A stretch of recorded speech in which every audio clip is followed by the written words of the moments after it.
नमस्कार, मैं हूं अंशुमान। क्रिप्टो काउंटर पर आपका स्वागत है। क्रिप्टो बाजार में तेजी लौटी है। लंबे समय से तेज गिरावट के बाद अब खरीद की वापस लौटती दिख रही है। बड़े निजी निवेशक खरीद कर रहे हैं। बाजार को लग रहा है कि अमेरिका की सरकार क्रिप्टो कानून लाने में तेजी दिखाएगी। चलते हैं बाजार में और देखते हैं कि शाम को 4 बजे बाजार का क्या हाल था। क्रिप्टो मार्केट में उत्साह लौटा है। बिटकॉइन पिछले 24 घंटों में करीब 3 से 3.5% उछाल के साथ $73,000 के स्तर पर है। ये 40 दिन का सबसे ऊंचा स्तर है और लंबे समय से एक बिटकॉइन जिस $72,000 के रेजिस्टेंस में फंसा हुआ था उसे टूटकर अब उससे ऊपर निकला है। हालांकि इस तेजी में शॉर्ट सेलर्स फंस गए हैं। केवल 1 घंटे में ही करीब $113 मिलियन के शार्ट पोजीशन लिक्विडेट हुए थे। पूरे क्रिप्टो मार्केट की कुल वैल्यू अब करीब करीब $2.52 ट्रिलियन हो गई है। एथेरियम सबसे ज़्यादा चमका है। कीमत करीब 7% बढ़ के $2,249 के आसपास पहुंच गई। बड़ी वजह यह है कि ETF में नया निवेश हुआ है और ऑन चेन ट्रेजरी खरीद बढ़ी है। सोलाना 4.5 से 5% बढ़कर $93 के आसपास ट्रेड कर रहा है। XRP करीब $1.45 के आसपास है। हालांकि XRP में $1.75 का रेजिस्टेंस अभी भी बना हुआ है। संस्थागत काउंटर से आज कई बड़ी खबरें हैं और इन्हीं से कीमतों को सपोर्ट मिला।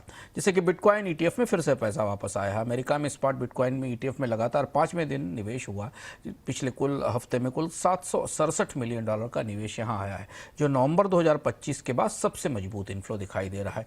इसके बाद ETF का कुल मैनेज फंड अब करीब $92 बिलियन यानी $92 बिलियन हो गया है। कंपनी माइक्रो स्ट्रेटजी जो कि पहले माइक्रो स्ट्रेटजी कही जाती थी, इसने पिछले हफ्ते लगभग 18,000 बिटकॉइन खरीदे और अब कंपनी के पास करीब 7.38 लाख बिटकॉइन है। कंपनी का लक्ष्य 10 लाख बिटकॉइन जमा करना है। इधर अमेरिका के 2 बड़े रेगुलेटर्स SEC और CFTC ने डिजिटल एसेट्स पर साथ मिलकर काम करने का समझौता किया है और ये काफ़ी बड़ा बदलाव है। इसका मतलब है कि टोकन की सही कैटेगरी तय की जाएगी, निवेशकों की सुरक्षा तय होगी और ब्लॉकचेन इनोवेशन को बढ़ावा मिलेगा। इस खबर ने आज क्रिप्टो बाजार में तेजी की वापसी में बड़ी मदद की है, क्योंकि बाजार को लग रहा है कि क्रिप्टो कानून को लेकर तस्वीर साफ होगी। इधर यूरोप में नए क्रिप्टो डेरिवेटिव मार्केट की शुरुआत हुई है। क्रिप्टो एक्सचेंज कॉइनवेस्ट ने यूरोप के 26 देशों में रेगुलेटेड फ्यूचर्स ट्रेडिंग शुरू की है। इसमें बिटकॉइन और सोलाना के फ्यूचर्स शामिल हैं। ये कदम यूरोप के क्रिप्टो बाजार को ऑफशोर एक्सचेंज से रेगुलेटेड प्लेटफॉर्म की तरफ ले जा सकते हैं। ये भी एक महत्वपूर्ण खबर थी जिसने क्रिप्टो में उत्साह बढ़ाया। इधर ब्लैक रॉक का बिल्ड BUIDL फंड, जो कि टोकनाइज ट्रेजरी फंड है, करीब $2.4 बिलियन पर पहुंच गया है। इससे यूनिसेफ DeFi प्लेटफॉर्म पर भी ट्रेड किया जा सकता है। अब पारंपरिक सरकारी बॉन्ड ब्लॉकचेन पर तेजी से खरीदे बेचे जा रहे हैं। इस सब के बावजूद रिटेल मार्केट का सेंटीमेंट नहीं सुधरा। वहां भी अभी भी डर दिख रहा है। क्रिप्टो फियर और ग्रीड इंडेक्स अभी भी फियर के जोन में है। इस तस्वीर की स्थिति में आज का जो क्रिप्टो विजडम है, आज की क्रिप्टो सीख है, उसे कुछ इस तरह से समझा जा सकता है कि क्रिप्टो में रैली लौटी है, लेकिन अचानक नहीं बनती। ये 3 मंजिल की इमारत की तरह बनती है। पहली मंजिल वेल यानी बड़े निवेशक चुपचाप खरीदते हैं और आज हमने बाजार में कई बड़े निवेशकों को और कंपनियों की तरफ से बिटकॉइन में खरीद देखी है। दूसरी मंजिल ETF बनाते हैं, जब इंस्टीट्यूशंस का पैसा आता है और संस्थागत पैसा दिखता है। पिछले 5 दिनों से ETF का पैसा क्रिप्टो में वापस लौटा है। और तीसरी मंजिल तब आती है जब रिटेल निवेशक बाजार में कूदते हैं।